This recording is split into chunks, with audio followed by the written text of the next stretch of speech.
সেদিন বড় ভাই মাওলানা তারেক মনোয়ার মনে হয় বগুড়া এসে বলেছিল যে আমি হামজা অল্প কথা বলে, আরে 1 ঘন্টার বেশি হামজা ওয়াজ করে না, আমার ঠ্যাঙের বয়স তার।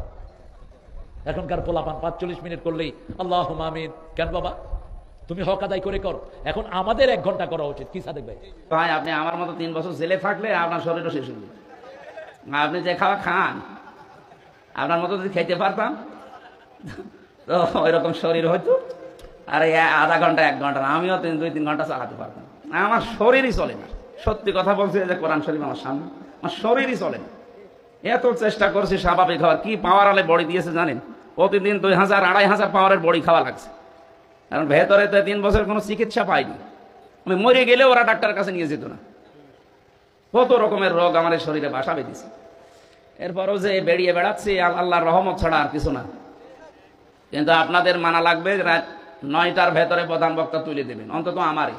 যারা সারা রাত ব্যাপী করে তাদেরকে নিয়ে আসেন, আমার কোনো দরকার নেই।